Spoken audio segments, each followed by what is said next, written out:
สูงพี่น้องได้ค่ะเนาะมันนี้ก็ทบเขาในวันที่10เหรียญทวนเก่า224แมนอยู่เข้ายาม9:02ก็มีนาการต่างงานนี่มันนี้ก็ไปเหตุการณ์มีหลองตั้งหลับหลองนี่ก็มีเข้ายามปอดตัวนึงก็มาตรงตักพี่น้องเขาเจือนอันเปิดปั่นแห้งเท้าเนี่ยก็เนาะก็มินจมขาตีนมาปั่นแห้งเราตัวเดียวก็มีดังหันดีเด่มหันดีมันก็ป้วนเท่าในเฮ็ดสั่งก็อย่าว่าหาเปินมาหันดีเท่าจอมกูก็มันก็ตื่นเป็นกว่าอะไรค่ะป้อมมีป้อได้มีกวนปั่นแห้งมีอยู่ได้ก็มันไรค่ะมันต้องมีกวนเช่นี่เพราะมันได้เกาะจำกันมันได้เกาะเพื่อนอะไรใครบอกทางกูก็ว่าเฮาได้เหตุการณ์ทางก็เย่าเฮาได้เหตุการณ์นาการตางานอย่างก็เย่าคนเสคนนี้เนี่ยเฮาได้ไปมันรอดเฮาได้ไปมันไรเฮาตื่นได้มีเฮาตื่นได้ญาตอนพระราเป็นเจ้านั่งดีๆอย่างนี้ญาค่ะน่ะนั่นน่ะอันนั้นเฮากับพิษเผยเนี่ยยังมีคนมาเสพมันนี่ก็บ่จังนั้นแหละเผยก็เย่าว่าเหตุการณ์ทางก็เย่าเฮ็ดลองสังก็เย่าคนเสคนนี้พวกนั้นมาแต่ที่มาว่ามาเปิดเหยียบเปิดย่ำเปิดปั่นแห้งเขาก็ได้มีดังน้ำอันเปิดวางเขาเปิดมือเขาป้องเขารวมก็ได้มีดังน้ำก็เพราะฉะนั้นอย่าเปียวมาใส่เจอลองจ้ะเนี่ยเหตุการณ์สั่งก็อย่าเปียวมาใส่เจอก็บอกว่าในอะไรหันไปว่าสึกโกก้างหรือว่าเกาก้างอันนั้นแหละตีลัดผ่านกิ๊กหลานว่าทางนั้นแค่กูยังทางตังเขาว่ากองต่อยเป็นกวยเป็น2ก้อนเลยเมื่อวานเนี่ยนี่แหละเปิดได้ประเทศไหนเนอะอยู่ในเมืองใต้เนี่ยมีใต้เขาไงพวกมาอะไรปังออกมาพวกประเทศนั้นเขาได้เหมือนงูมาเพราะเขาเห็นกันนะเหมือนงูมาก่อนเพราะเขาเห็นกันขึ้นนะใต้อย่างนั้นนะอ่ำด้วยนาดิ้งด้วยนาสังปัดกำเดียวกวยปอเปิดได้เฮาอุ่นอ่อนเมื่อในก่อนเดี๋ยวว่าทับช้างเลยว่า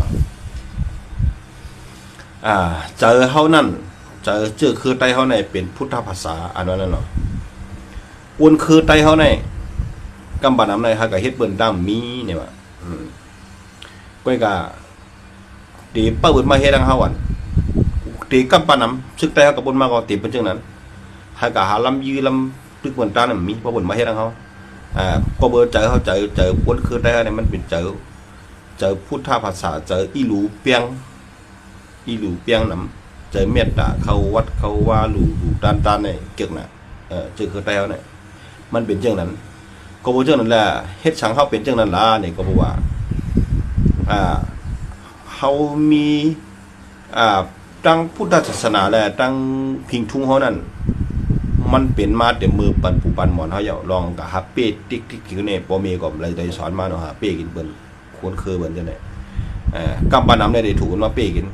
ก็บ่จังนั้นมาปานมาเหลียวในโปไตเฮาตึกเฮ็ดนำดีๆเฮาตึกเหมือนตั้งว่ากาปานมาเหลียวเพิ่นว่าพอเฮาชื่อน่ะเฮาอำเลียดเฮาชื่อน่ะวันดีมันน่ะเฮาใจดีน่ะวันดีก็เปิ้นฮ้อว่าก้นเงอว่าพอกาปานเหลียวได้นะเป็นจังได๋ล่ะผมจะว่าชื่อเฮาก็เป้กินเปิ้นนี่ก็ใจก่อนก็ว่าเฮาอย่าไป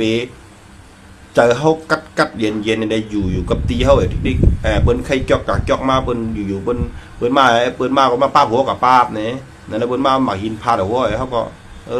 ปล่อยมาเฮ็ดแทงปอก2ปอกอ่ะกำมันนะพอเดี๋ยวว่าจังนั้น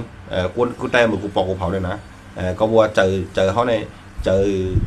อใครอยู่กัดเย็นช้ำชาก็ก็วันเหมือนในป้อสู่เจ้าตึกอยู่ให้นั่นเต็มชึกกันนะใครอยู่แก้มจ้ำฉายแล้วชูอยู่กับตีได้ชมตุ้งดึงในวันเหมือนในหนึ่งเจอคือไตก็ตีหายจมกว่าเปิ้นนี่อมปืนเอากะป้นมาหวานเมืองไตก็เปิ้นได้เมียงกันกว่าอยู่เมืองไตเฮาในกลุ่มมันมาเฮ็ดทางเก่าโลกกับเฮ็ดทางมันในกำปานำฮู้จักเรียกลายฮู้จักดาที่ว่าแขนกวนเมืองแขนเจอคือแขนศาสนาแขนพิงทุ่งบ่มีคนหลงใต้เนี่ยนะกำปาน้ำเนี่ยเป็นบ่มีตีแขนอย่างละนี่แขนลองอุจับปีเจตัวเก่าแขนที่เก็บขวัญแต่ได้ไล่เขามุกจุ่มตัวเก่าอันนี้ตาหองนี่ก็หันมาเยอะ ในเฮาแขนดอกกันเนี่ยพวกเฮาแขนดอกกันเฮาไล่สังเฮาซุ่มสังก็ทัดสังเอาด้วยมื้อเนี่ยก็พูดว่าเฮาแขนดอกกันเฮาไล่สังล่ะวันมื้อเนี่ยที่อยู่เฮาที่เก็บขวานเฮาก่อนคือเอาเนี่ยเฮาเก็บแล้วลูกมือเฮาอยู่กันได้เฮาอยู่พร้อมกันจ้อมกันได้เขาขาเก็บกันเลยก็ไล่เฮาก็ป้องกันนี่ก็ที่เตความเฮาป้องกันอันใดเฮาย้อนเฮาเจอต่อทราบอันน่ะเฮาเจอหลอกลายแกมเสอุบโอกันตาเนื้อเดือดเจอคือตัวเก่าก้อยกาเฮาซ้ำลีดอเปิ้นเจอเฮาในลีดอเปิ้นลีดอมีสวยอ้อยก็อันหน้าเปิ้นน่ะเฮาจังเลยกำลืนมาก็อยู่เฮาก็เต็มกึดตีเก็บขอนเฮาก็เต็มกึดเทียงอินมาเฮือนเฮาก็ได้ก่อยปะเฮฮาโนนั่นน่ะลาเซลนั่นเฮือนเจ้าสือเทียนเฮาก็กว่าโลเปิ้นยืดด้วยเฮ็ดกีดเขาพักไว้เอาเอาว่ากูกลางเอาว่าแต่เฮาได้เข้าขึ้นก็บ่มแล้วครับเนี่ยบ่เป็นชึกคนยืดไปเลยให้ขวดโคกซื้อก่อนได้แหละบ่อยู่บ่นาทีเปิ้นเฮ็ดนั่นดอกเฮาในเมืองไต้ค่ะน่ะซื้อเอาซื้อไต้เมืองเฮาน่ะลีนเอาลินไต้ฮะพูดหวานเขากำลังบ้านเป็นไต้เฮ็ดสังอะไรเฮาเป็นจังนั่นล่ะนี่ก็บ่เจอเฮาในเมตตากรุณาเด้อเจอคือเปิ้นอ้อยหลีเปิ้นน่ะเฮาหมอพิษเปิ้นนั่นตาเจอคือไต้เฮาจึงไปไหนเฮาจังไรตกชุมมาถึงมันมื้อไหนย้อนบ่ว่าเฮากะหาเหมือนจังว่าเหมือนถ้าเฮาก็ยำยาโลลีคงมาบางหลวงเฮาเจ้าผ้าเฮานี่มันบ่เลียดน่ะมันเหงื่อมันก็อยู่เบิ่นน่ะวันนี้น่ะมันมีอ๋อวนเจ้าผ้ามันการมือกูปอกได้มือกูปอกเจ้าผ้านี่ก็ขำปันกูนั่นกูเมื่อก็เห็นเมืองนอกเมืองนาครับผมจะเจอคือเจ้าเก่าน่ะมือปันเจ้าผ้าน่ะให้คนเมืองจังเขาเนี่ยอะไรก็เห็นเมืองนอกก็เห็นตาหูนั่นปันหูกูบ่เฮียล่ะกูบ่หู้มาคนมาร่วมเฮามากูเป็นเลียดเหมือนหูตั้นเขาเลยมันร่วมเป็นเขามาอันมาเปิ้นเฮาว่าคนร่วมมันว่าน่ะคนร่วมเจ้าอาณาอันมันจะคนร่วมเจ้าผ้าจะในมือกูปอกในเปิ้นปันเฮียนสมัยมือกูปอกนะเปิ้นได้เฮ็ดนั้นก็บ่จะได้มาปานน่ะเต็กให้เขาโกเขาน่ะเต็กคนเมืองว่าอย่าไปเฮ็ดนั้นได้ในกูปอกในเด็กมื้อนั้นมือปันเจ้าผ้านะเขาเดี๋ยวปันกวนมีตังหูนำป้อมจะคือปีคือน้องคือขุนนั่นแต่ว่าจังนั้นก็บ่จังนั้นแหละมาปานมือเดียวก็เปิ้นก็เดี๋ยวเจอรายแกมเตี้ยเข้ามาเจอรายแกมว่าเดี๋ยวเตี้ยสีเตี้ยหรือเตี้ยสังเกตเตี้ยกับใครเตี้ยเป็นเตี้ยบางเฮ็ดเขาในหนังเฮาเดี๋ยวมีมือปานกูบอกก็มือปานมานเฮ็ดเขาเตี้ยนำปอดจานก็เป็นลืมเขาเวียงนี่แหละเปิ้นปันกวนซึกโคราเนี่ยเปิ้นปันนั่นค่าปันกินข้าวกินน้ำเฮาเลยกินเก็บกินข้าวกินน้ำกันเลยนะมือมานเฮ็ดเขานะมาปานมือเดียวในซ้ำเฮากันขึ้นเฮ็ดนั่งกันอันนี้นะเฮากันขึ้นเฮ็ดน้ำใจก็บ่ว่าตาจุ่มนึงในซ้ำมันอยู่ปาไตเบิ่นน่ะเอาง่ายๆอยู่ปาไตอยู่จะเปรียบได้เป็นว่านั่นแหละว่าใจเฮากันขึ้นตึกกันขึ้นยื้อกันขึ้นเฮ็ดนั่งกันขึ้นคัดขาขึ้นพวกเฮาตึกกันในเผาไล่ทางไหนเบิ่นไล่หมดอันนี้ก็ไม่อ่านนำตอนพรหลีเบิ่นนี่ไล่หมดอ่ะนำเมียดนำตอนเบิ่นไล่ก็หมดเฮาเนี่ยเดี๋ยวชุมลุมชุมกวนเฮาก็ชุมเผอตายก็เป็นชุมเป็นจุ่มเฮาเนาะเป็นคือได้เนาะเฮาตายก็หลีกันนั่นเบิ่นไล่กันนั่นนึงเฮาตายนำก็เบิ่นนึงแค่ไล่กันนั่นก็บ่เจอนั่นแหละเจอเมตตากรุณาเฮานั่นเจออันเฮาอ้วนๆเฮานั่นอย่าให้มันอ้วนน่ะเบิ่นตีมันพออ้วนน่ะก็เบิ่นเตียกพอโหเล็กก็เบิ่นอีโกอันนี้ได้เป็นเบิ่นสู่คนเจ้าก็ยามได้ยินวันมื้อนี้ก็เบิ่นนั่นแหละเจอเฮานี่เจอไตเฮานี่ให้ก็เฮ็ดให้เบิ่นตานี่มันมีแนวเนาะมันได้กำปานนำได้ที่เป็นแล้วตับซึกได้ว่าให้ก็ชื่อกันนั่นตั้งยื้อในคางนั่นดีนั่นมีกำปานนำได้ตั้งเปิดให้ดีกว่าที่แล้วมันมาตึกก็ตึกพอตึงเปีก็ปลายนี่ที่เป็นเช่นนั้นก้อยกาบ่เฮากันนะซ้ำเอาเฮาไรอย่าเฮาเปิ้นอย่าเฮาเปิ้นด้วยว่าเฮาแก่เฮาให้เฮาเปิ้นด้วยว่าเฮาแก่ให้กับในเฮาให้ฉังหลาเนี่ยเฮาให้ต่อกันขึ้นเว้ยเขาทำไรฉังหลาเนี่ยอันนั้นเบิ่นห้องว่าเฮาซุ่มลุ่มๆอำไรสังมาเขาซุ่มลุ่มๆก็บ่เจอนั่นแหละวันมื้อไหนตับซึกไตอันตึกเฮ็ดวันมื้อไหนบ่จุ่มแล้วก็อย่าว่าเจอเมตตากรุณาเฮานั่นเจออันเฮาอำกว่าดังนาแล้วย้อนบ่ว่าเจอเมตตากรุณาเจอเฮาในอีดูบ่น่ะเจอเฮาในอีดูบ่น่ะสิแหละเจอเฮาโกก็ได้มีโกกับกูเมียวก็บ่ได้นั่นแหละพอได้เฮ็ดสังก็ยาวพอเฮ็ดก็เฮ็ดเต้ให้มันเหมือนเปิ้นอำตัวล่ะเปิ้นตั้งเฮานี่มันปึงกันจังนี่เปิ้นเฮ็ดเปิ้นตั้งมาหลายปีเป็นชึกได้เปิ้นชึกได้ข้าวตั้ง4 5 6 7ปีมาในเปิ้นนำตอนเปิ้นก่อตั้งเหลอเปิ้นถึงเหลอ เขาชำไรถึงเหลออันเขาเฮ็ดมาหันตังเบิ่นวันเมื่อในทัดสางเนี่ยกูหมูกูจุ่มเนาะเขาเฮ็ดมาปีเขาเขาไรถึงเหลอวันเมื่อในเขาไรปลายจุ่มคือหวานเขาเนี่ยก่อนทำใจเขาสุดตึกขวานก้อยกาให้หมาเมียวเนี่ยเขาอ้วนอ่อนน่ะบางทีมันแต่เขาอ้วนอ่อนน่ะดับซึกเขาจะเขาอ้วนอ่อนน่ะเขากลัวกูเมียวเขากลัวกับกูเมียวป้อเปื่อนเขาซ้ำกูกับกูเมียวก้อยป้อเขาก็ทำกูก่อนนะมันให้เนื้อเฮิร์นมันน่ะให้ดอกก้นเนื้อเฮิร์นมันน่ะวันเมื่อในก็ป้อหันหัวนะลูกย้อนเบอร์เขาเป็นเจ้านั่นแหละ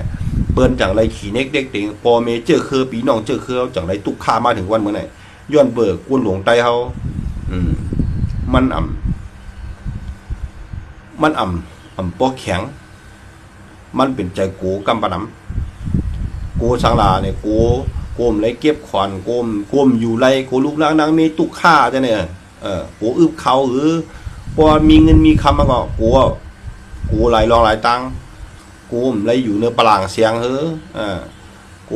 โกไรตุกข้าไหนจะไหนก็เลยยอมเป็นเครื่องมือบันยอมเป็นคนเจอบันเป็นเจ้านั้นยอมมันเปิ้นเจอกินย่อมเปิ้นตกย้อนนี่เปิ้นลาที่ก็เขาโกกว่าเปิ้นย้อนนี่ก็เขาโกกว่ากว่าหาเปิ้นกว่าหาเปิ้นก็เขาอุเปิ้นหนังเขาบ่เนี่ยในตึกกันนั่นก็พอว่าเขาตึกกันในเมืองใต้ในคนเมืองตุกข้านี่ก็อันกระบวนมาในก็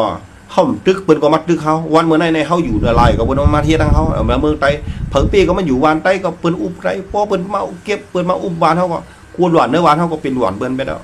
เป็นชึกเป็นไปแล้วอยู่ในวันไทยก็เปิ้นเอาผมรวมมันเขาก็ห่ออะไรเฮ็ดเป็นชึกเปิ้นเปิ้นเอาเจอปากกองไอ้เตี้ยเอาลูก